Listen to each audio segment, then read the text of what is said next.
เอา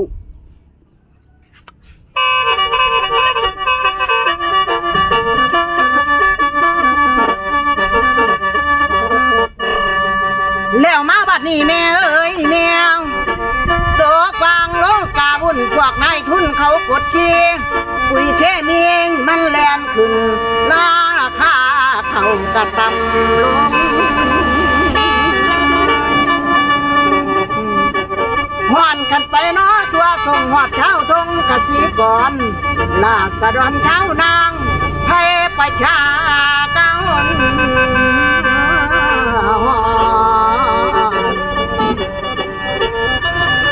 แล้วนอนว่าเต็มตาได้เศรษฐกิจของเมืองไทยไผสิแก้ปัญหาซอยฟังเมืองเดิงฟังเมืองข่าวพร้อมลอยรัฐบาลขั้นชุดนั้นรัฐบาลขั้นชุดนี้สิมาแก้กะบ่เห็นค่าของแพงขั้นแลนเต้นขึ้นสูงกว่าหน่วยดาวเทียมแนวเขาเตรียมซองข่าวยืนหมอเศร้ามันทิ้งบ่ขอให้ราคาขึ้นของนายทุนผลิตออกบอกว่าดีขั้นทุกด้านแต่หัวล้านกับวงโคมแล้วคุณแม่เอ๋ยผู้ที่เที่ยวขั้นเมือนลมที่ตุ่มพุ่นมันติดไก่เก็บพอตายบอกเคยรวยหอดหมูกล้วยก็ตายแล้วชาวนาเอาแลนน้ำแนวเล็กเดียนมันบ่กินหอดหญ้าอ่อนกินน้ำใสอยู่แก่นร้อนซื้อให้กินอยู่สู้มือบ่คือหญ้าเกี่ยวเอาดอกแม่เอ้ยแล้วคิดว่าแม่เป็นอย่างงามไว้หนังโตทอเราบ่ตายเปล่าคือเล็กจริงบ่มีแนวเด้อเป็นพิษบัดหามันน้องตายแล้วบาดที่แนวหนังเนื้อบ่ตายเสียทิ่มซื่อๆส่วนกล้วยเล็กขี่มันดำนอปื้อๆดอกควรกุ้มขึ้นใส่ดังย้ำมันตายแล้วจอดข้างต้องหาสร้างดอกมาปัวเงินค่าตัวก้าวแพงบัดแตงกล้วยให้เฮาแล้วบ่มีแนวที่กินได้บัดย้ำตายบ่เป็นคุณจอดไว้ข้างพ่อนุ่นกับแหลกไข่เลยขี้เกียจย้ำมันห่างไปนายลายส่วนกล้วยนางของมันก็ใส่ได้ไว้เป็นคุณถ้าห้อยผักเลิกพอหนึ่งทำปุ๋ยหมักมันแสนดีไว้ใส่หน้ายำตกกลางหน้ากางามนินมันล้วนเฮาควรดีขี่กล้วยใส่บ่คือขี่รถไถบัดยามได้พื้นที่งานหน้าไม่หอดให้น้องลำเย็นนางจังขอวอนเด้อพี่น้องลองต้องเบิ่งให้มันดีเด้อแม่เด้อ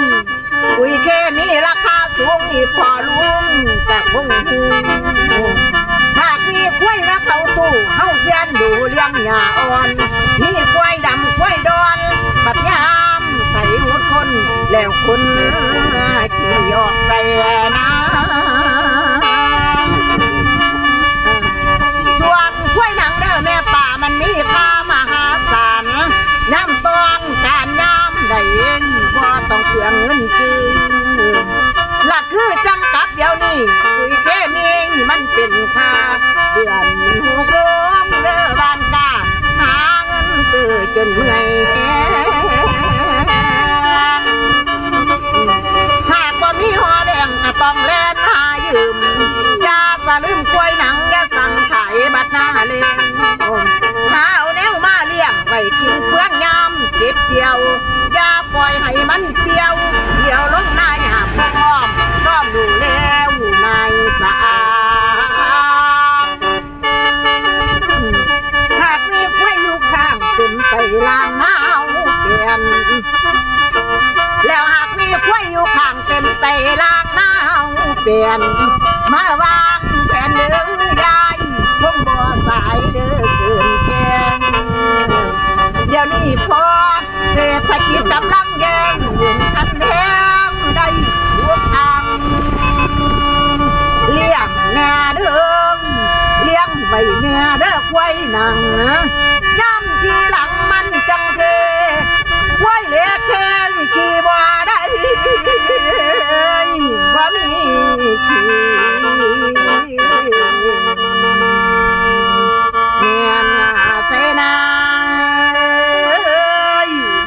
ทีเนียนใส่นางนาคุณยายเอ้ยนางเอ้ยนาง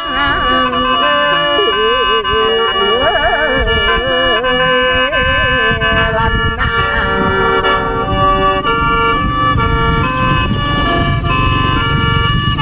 โอ้ยอากาศกันจะเป็นนั่นนี่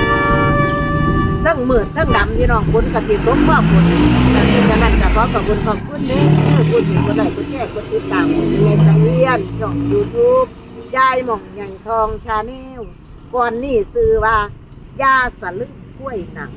ขอบคุณค่ะ